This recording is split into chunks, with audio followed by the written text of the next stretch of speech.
Hello there. Welcome to the new channel of COI Report. My name is Philip. COI stands for Complaints, Organizations and Industry. In one episode, you will hear me introducing the worldwide leading complaints and organizations in the global market. However, if the industry is divided into several common markets, or say single markets, and the single market shows different trends, I shall make another enrichment video to this single market. Last time, we talked about 3 popular online streaming service providers in the US. Today's video is an enrichment of those streaming platforms.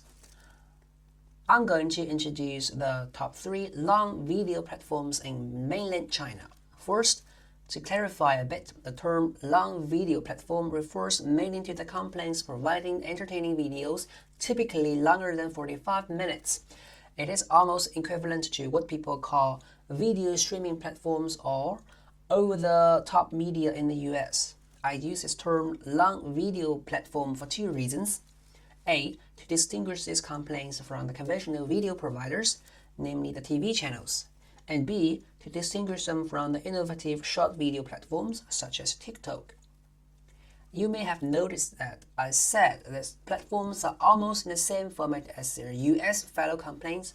Of course, I did not mean the differences in the contents, although the differences are quite big. The most obvious difference is that these Chinese platforms contain and encourage user-generated content. Users could open their personal channels and create and share videos on social networks. Until the end of 2020, the top 3 long video platforms are iQiyi, Tencent Video, and Youku. People tend to call them together as IU10 for short, as they take up more than 80% of the long video market. Bilibili is a rising news star and it surely deserves a longer, much detailed introduction, so I will come back to it in another episode later when we talk about social video platforms. Some people may also include Mango TV in the list, but it is actually derived from the local public TV channel and is still tied to that channel, so I will also skip it in this episode. Usually, the entertaining service provided by IU10 include, but is not limited to, TV series, films, and reality shows. At the same time, as I mentioned before, they also have some plans to encourage user-generated content. In recent years, the most popular and dominant categories are TV series, reality shows, and group survival reality shows.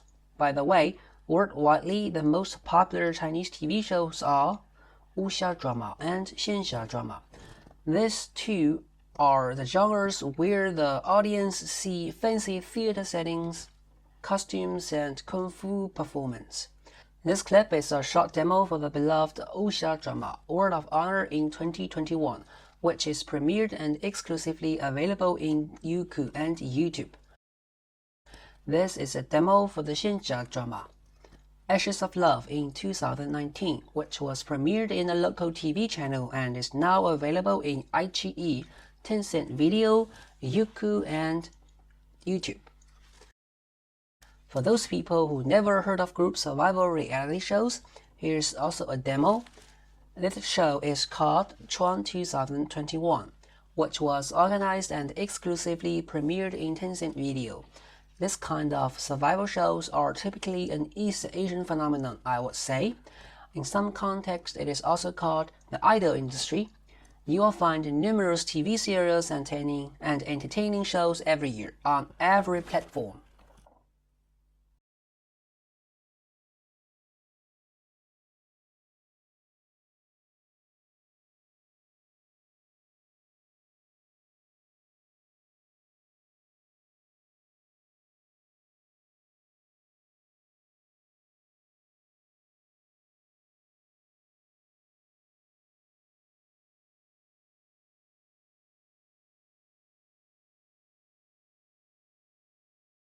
Now, back to the topic. So, the first place of the long video platform iQiyi is currently also one of the biggest online video platforms in the world. It was founded as Qiyi by Baidu and Providence Equity Partners in 2010. After the release of the test version in March and the official version in April, Qiyi supported watching videos from iPhone 4 and iPad in September. In March 2011, iQiyi covered 50% online video audience. In the next few months, it released the individual apps for PC, iPad, and Android devices. In November, it changed its name to iQiyi. 1 year later, Baidu took 100% ownership of the website. In May 2013, the online video business of PP was purchased by Baidu and became a subsidiary of iQiyi. Among the many competitors, iQiyi upgraded the highest available watching resolution to 1080p in November 2013 and 4K in March 2014. In July 2014, the site launched its film production division to purchase and co-produce movies. In June 2017, iQiyi reported it had 50 million subscribers. In March 2018, it was listed on Nasdaq. Later, iQiyi purchased some smaller independent video producing companies and continued to offer more options, such as live streaming of sports and games. In August 2019, iQiyi launched the multilingual, globally available iQiyi app, which provides service in local languages around the world. Besides, they also launched iQiyi.com for international users. When it came to 2020, a great number of people were kept at home and watched more videos online. It seemed to have brought more prosperity to the industry in the first quarter. Nevertheless, the number of subscribers has only slightly increased by the end of the year, in comparison with December 31st, 2019. iQiyi explained in an announcement that it was caused by the absence of new contents that were delayed or cancelled due to the pandemic. By the end of 2020, the annual revenue was 7.5 billion RMB, aka $1.1 billion, representing a 1% decrease from the last fiscal year. The second biggest long video platform, Tencent Video, is part of the Tencent system. It has a much easier and clearer development course than any other companies. It is also regarded as the most promising long video platform in the market. If you compare Tencent Video and Tencent with Prime Video and Amazon, you will immediately get the key. As for the advantages and disadvantages, you can click the link above to see my analysis for the Prime Video and Amazon in the last episode. One bad thing for us is, however, since it is closely tied with other business from Tencent, many individual data and events are not publicly available. The third biggest platform, Youku, is part of the Alibaba system. If we call Tencent Video the biological child of Tencent system, Youku is an adopted child of Alibaba system. Several years ago, Yuku was once dominant but is seemingly gradually not catching up with iQiyi and Tencent Video. Let's have a good look at its development course. It started up quite in a normal, conventional way with many rounds of fundraising. It provided an iOS app almost the same time as iQiyi did. In December 2010, it was listed on the New York Stock Exchange and became popular among young people. Later, it was awarded by the World Intellectual Property Organization for copyright promotion in 2012. It was also awarded the title of Most Influential Video Website in 2012. In March 2013, it merged with Tudo, which was the second biggest video website at that time, thereby gained Youku its highlight moment. It is also a turning point for Youku. In the earlier years, Youku was considered the Chinese version of YouTube, relying on user-generated content. After 2013, after the merge, it changed its strategy and started to produce, play, and share TV series, movies, and reality shows. As you could also see, because Youku did not have a strong background, single background, its development was deeply influenced by all of the big investors, which was reflected as the swinging between different market strategies. In 2015, it became a wholly owned subsidiary of Alibaba. It is also from then on people started to notice that Youku is not the top company in the industry anymore. Its self-produced movie and entertaining shows had also less influence than iQiyi and Tencent. Another thing is, since Youku has been part of Alibaba for quite a few years, it is hard to find individual data and events specifically listed for Youku because A. All public information was reviewed by Alibaba for the whole enterprise, and Youku is only a small part of Alibaba's business unit of digital media and entertaining. B.